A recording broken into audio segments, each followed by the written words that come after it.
इस प्रकार से मैंने आपको संक्षेप में महाराज सौदास की कथा बताई, जो इन्हें शाप मिला ब्राह्मणी का।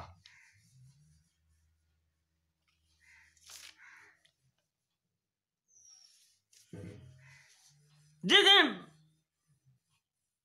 एक से एक अच्छा व्यक्तित्व होता है, पर समय किससे क्या करा लेता है। मुझे मानस का ही एक कथन याद आता है।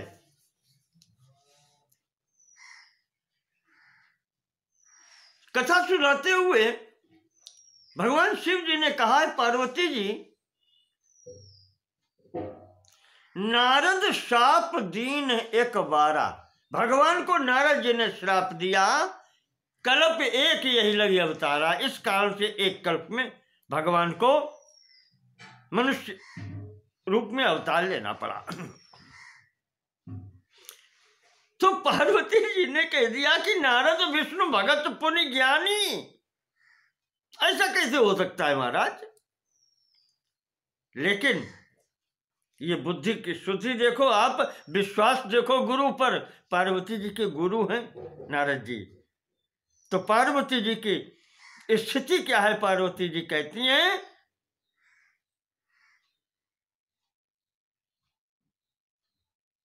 कारण कवन श्राप मुनि दीना, कारण कवन शाप मुनि दीना, का अपराध रमापति कीना। यह श्रद्धा और विश्वास की स्थिति, इसे कहते हैं शिष्य। जिसको अपने गुरु पर वो विश्वास है कि मेरा गुरु कभी भी कोई भी असत कार्य कर ही नहीं सकता। भगवान भले करे, का अपराध रमापति कीना। भगवान ने कोई अपराध किया होगा तभी नारद शाप दे सकते हैं, अन्यथा ये स्थिति हो ही नहीं सकती। नारद जी मेरे गुरु ऐसे हैं, वो ऐसा कार्य नहीं कर सकते। तो भगवान शिव जी ने कहा है कि भगवती पार्वती, बोले बिहसि महेश तब, ज्ञानी मूढ़ न कोई। देखो, इस सृष्टि में न तो कोई ज्ञानी है न कोई मूर्ख है। जेहि जस रघुपति करहि जब, सो तस तेहि क्षण होई। ये भगवान की इच्छा है। जैसा खेलना चाहते हैं वैसा खिलाते हैं, वैसे ही नचाते हैं। हम सब उसके हाथ के खिलौने हैं। जैसा चाहते हैं वैसा खिलाते हैं। तो वही यहां पर है। इतना अच्छा राजा, ये स्थिति बन गई।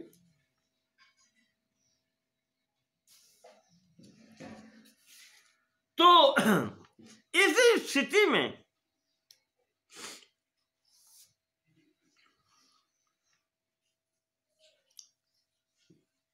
जब रहते रहे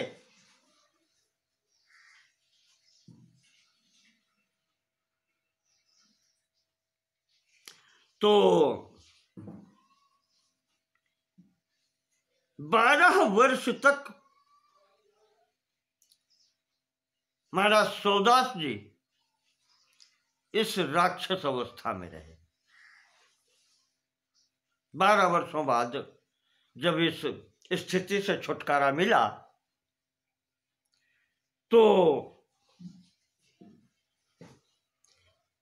ततस्तस्य 12 पर्यये, 12 वर्ष जब व्यतीत हो गए तो विमुक्त शापस्य, शाप की स्थिति समाप्त हो गई। स्त्री विषयाभिलाषिनो, स्त्री विषय के अभिलाषी राजा पत्नी के पास गए। उसी समय मदयंती तम स्मरयामास, रानी मदयंती ने वह पुरानी घटना, महाराज जब राक्षस स्थिति में थे, वो घटना याद दिला दी कि अब ये उचित नहीं है ततः परमसौ स्त्री भोगम त्याज। उस दिन से महाराज ने इस कार्य का त्याग कर दिया। स्त्री भोगम त्याज, स्त्री भोग त्याग कर दिया। इसके पश्चात कहते हैं राजा और रानी महाराज वशिष्ठ जी के शरण में गए। उनके आशीर्वाद से वशिष्ठस्तदनुज्ञातो मदयन्त्यां प्रजामधात।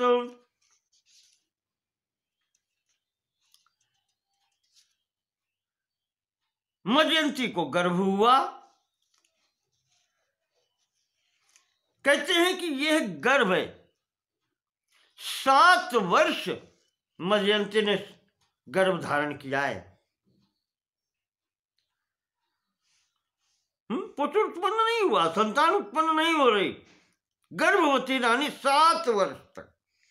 यदा च 7 वर्षाणि असौ गर्भो न जज्ञे, जब 7 वर्ष तक ये संतान उत्पन्न नहीं हुई, ततस्तम गर्भम अश्मना सा देवी जघान।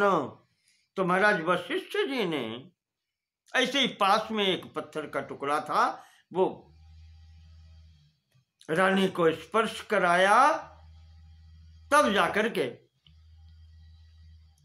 संतान उत्पन्न हुई। इस बालक का नाम महर्षि वशिष्ठ ने अश्मक रखा। अश्म का अर्थ होता है पत्थर। पत्थर के स्पर्श कराने के पश्चात जन्म हुआ, इसलिए इसका नाम अश्मक हुआ। इसी अश्मक का पुत्र मूलक हुआ। ये राजा मूलक जिस समय भगवान परशुराम जी क्षत्रियों को विनाश कर रहे थे, भय के मारे भाग खड़ा हुआ, तब इसकी रक्षा वस्त्रहीन स्त्रियों ने की थी, अपने बीच में बिठा करके। इस कारण से इस मूलक को नारी कवच भी कहा गया है।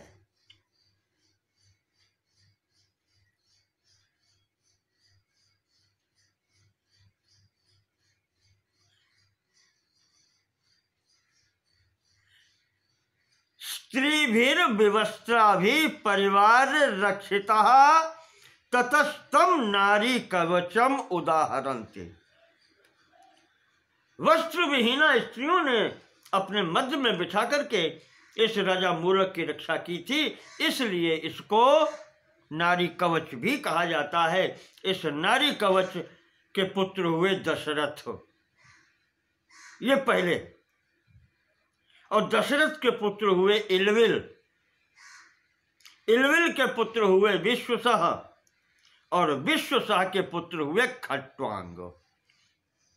इन सूर्यवंशी महाराज खट्वांग का स्मरण भगवान सुखदेव जी ने परीक्षित के समक्ष किया है कि महाराज खट्वांग ने तो जब उन्हें ज्ञात हुआ कि मेरी आयु 2 घड़ी रह गई है, तो उन्होंने उस 2 घड़ी में समस्त राज्यपुत्रों को देकर के और भगवान की प्राप्ति कर दी 2 घड़ी में। ये इन महाराज खट्वांग के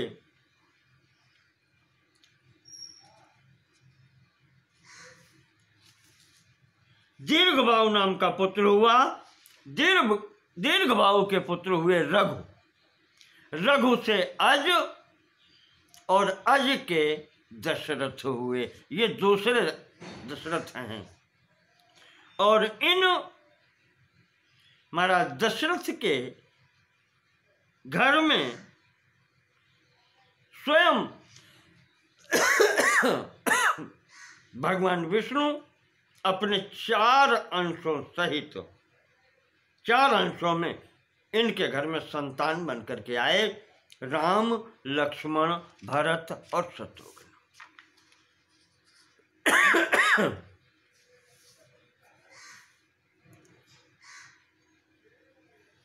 संक्षिप्त में कथा रामचरित्र की यहाँ पर आई है। आपको उसी संक्षिप्त रूप में ही हम आपको लेकर के चलते हैं। कहते हैं भगवान का अयोध्या में राम स्वरूप में जन्म हुआ। महाराज दशरथ के 3 रानियां थीं। मझली रानी सुमित्रा, जिसके लक्ष्मण और शत्रुघ्न नाम के 2 पुत्र हुए। छोटी रानी कैकेयी, जिसके भरत नाम का पुत्र हुआ।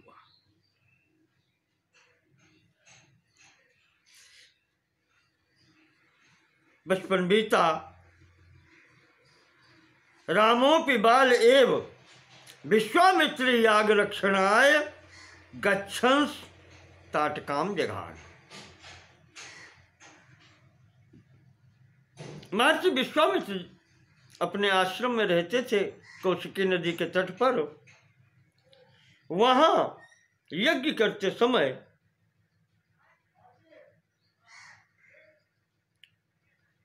बहुत से राक्षस आकर के विघ्न डालते थे। महाराज जी ने सोचा यद्यप तपस्या से संहार कर सकते हैं, पर ये बिनु हरि मरहि न निश्चर पापी, ये जो राक्षस हैं इनका संहार भगवान के हाथों होना है। इसलिए जब उन्होंने जाना कि प्रभु अयोध्या में अवतार ग्रहण कर चुके हैं, तो वहां जाकर के महाराज दशरथ से मांग रखी, राम और लक्ष्मण को वहां से लाए। रास्ते में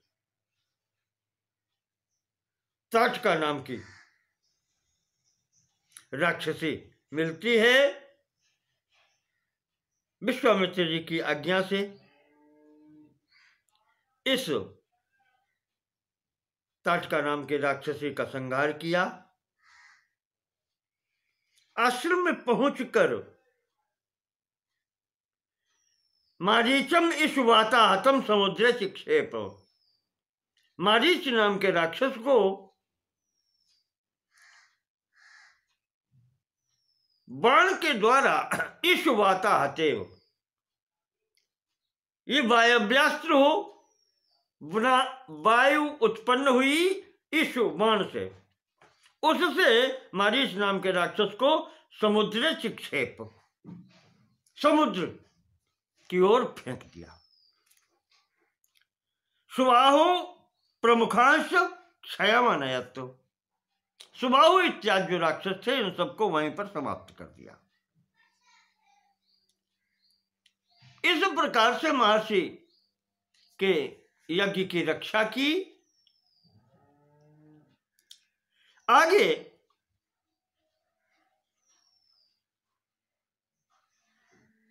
लगभग 10 दिन यहां पर आश्रम पर रहे। तत्पश्चात ये मालूम हुआ कि मिथिला में महाराज जनक के यहां पुत्री विवाह हेतु यज्ञ हो रही है।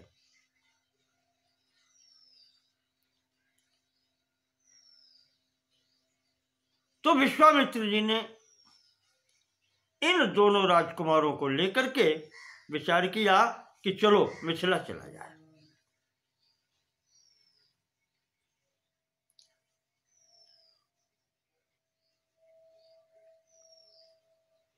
वहां से चलते हैं। मार्ग में गौतम जी का आश्रम पड़ता है, जहां पर ऋषि पत्नी अहिल्या तपस्या कर रही थी। जाकर के भगवान ने उसको दर्शन दिया, उसका उद्धार किया। दर्शन मात्रेण हल्याम अपापाम चकार। उस ऋषपत्नी अहिल्या को दर्शन देकर के निष्पाप कर दिया। आगे चलते हैं, मिथिला पहुंचते हैं। मिथिला पहुंच करके वहां जनक गृहे च माहेश्वरम चापम अनायासेन बभंजो। मिथिला पहुंच करके वहां जो भगवान शिव का धनुष रखा हुआ था, जिसको निमित्त बनाकर के जनकराज ने पुत्री विवाह की घोषणा की थी कि जो इसको चढ़ाएगा उसके साथ में विवाह करेंगे, तो अनायासेन बभंज तम चापम। महाराज जी ने उस चाप को भगवान राम ने अनायासेन बिना किसी श्रम के लीला पूर्वक उठा करके तोड़ दिया। और इस प्रकार से सीताम अयोनिजाम, उस अयोनिजा पुत्री सीता को जनक राज तनयाम, जिसको महाराज जनक जी ने अपने पुत्री के रूप में पालन पोषण किया था, वीर शुल्काम लेभे, अपने पराक्रम के बल पर शक्ति का प्रदर्शन करके शक्ति का शुल्क दे करके सीता को प्राप्त किया।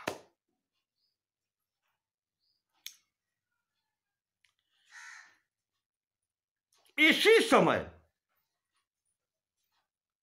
सीता को प्राप्त किया, वहां पर सभी भाइयों के विवाह हुए। श्रीमद् वाल्मीकि रामायण में स्थिति आती है, दशरथ जी आए, विवाह कार्य संपन्न हुए। वहां से विवाह संपन्न करके जब बारात वापस अयोध्या जा रही थी, तो मार्ग में सकल क्षत्रिय क्षय कारिणम अशेष है कुल धूमकेतु भूतम च परशुरामम अपास्त वीर्य बलावलेपम चकार। महाराज परशुराम जी मार्ग में मिलते हैं, संपूर्ण क्षत्रियों के गर्व को हरण करने वाले, और है वंशी क्षत्रियों के लिए तो अग्नि के समान महाराज परशुराम जी ये रास्ते में मिलते हैं। उनके पराक्रम और उनका गर्व, अवलेपम, गर्व जो उन्हें मद हो गया था कि हम बहुत बड़े वीर हैं, उसको समाप्त किया, उनको शांत किया। इस प्रकार से भगवान घर पहुंचते हैं। यहां श्रीमद् वाल्मीकि रामायण, हनुमान नाटक, दो ग्रंथ कहते हैं कि महाराज जी विवाह के पश्चात 12 वर्ष तक घर पर रहे।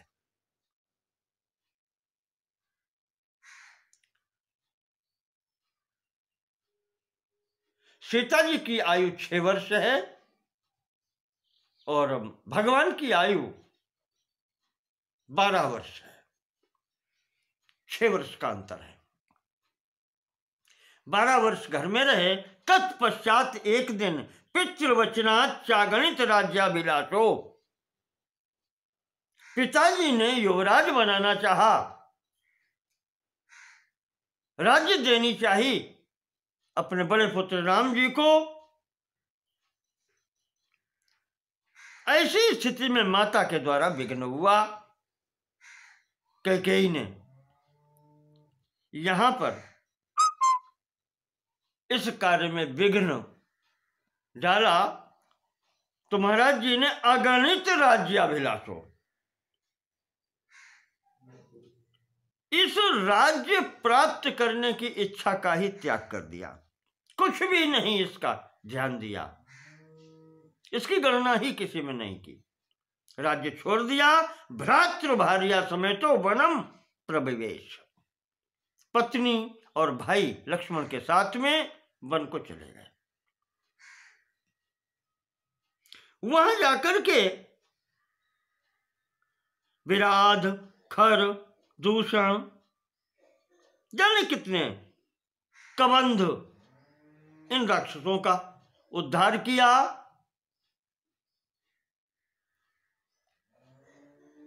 अंततः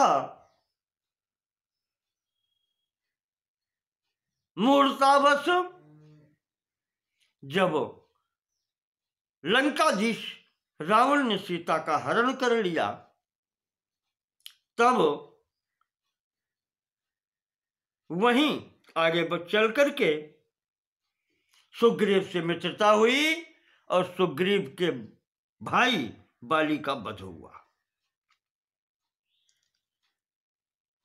आगे बढ़ करके अम्बो निधिम अशेष राक्षस कुल क्षयं कृत्वा दशाननापहृतां भार्यां तद्वधादपहृत कलंकामप्यनल प्रवेश शुद्धां अशेष देव संघै स्तूयमानशीलां जनक राजकन्यां अयोध्यामानिन्ये।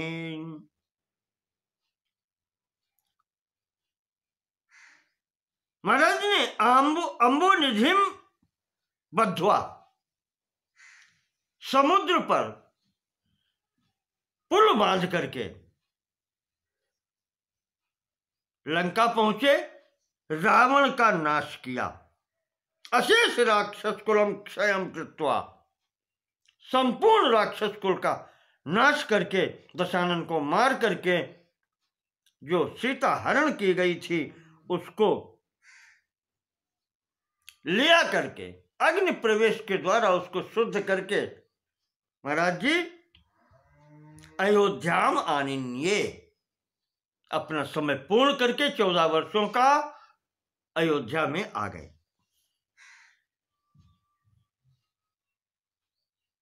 उस समय कहते हैं महाराज जी पराशर जी, मैत्रेय वो उत्सव हुआ है यहां पर, ततश्चाभिषेक मंगलम।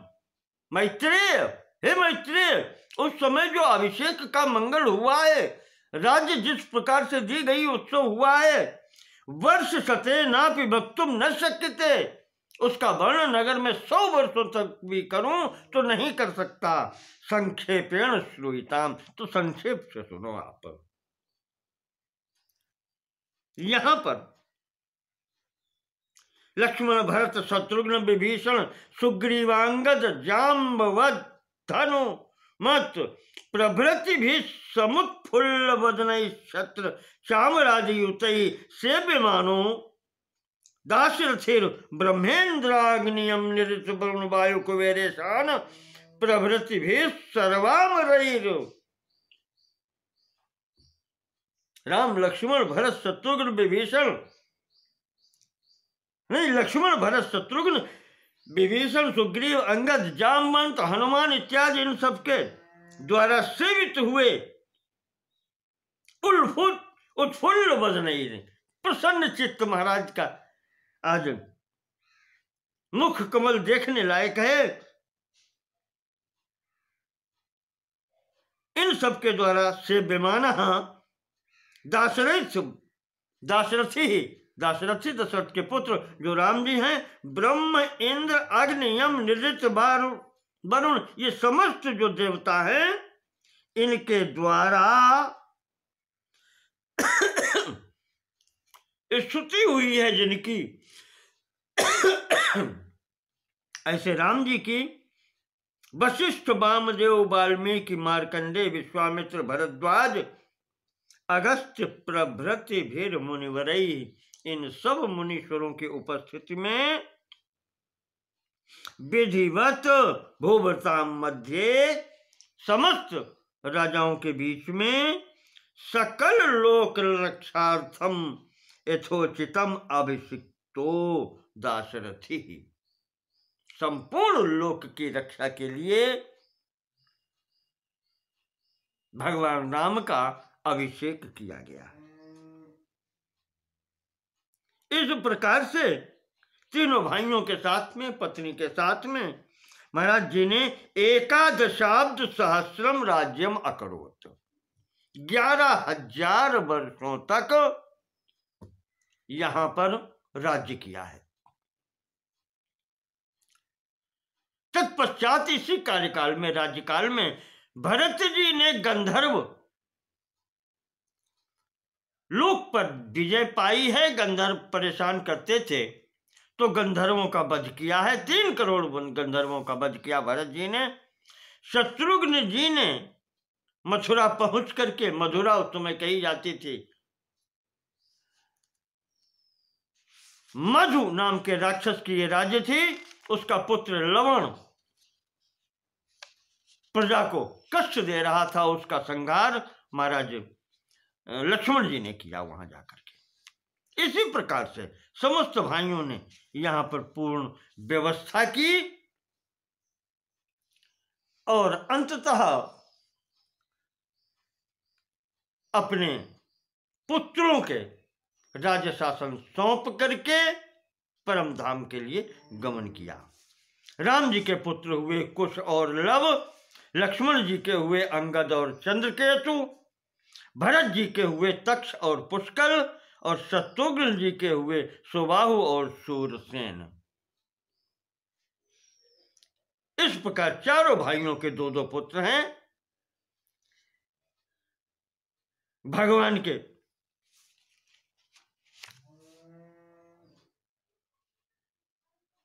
इस प्रकार से जो बड़े पुत्र हैं, कुश को राज्य शासन देकर के भगवान परम धाम को पधारे। राम कथा संक्षेप में इस प्रकार से पूर्ण होती है। अब आगे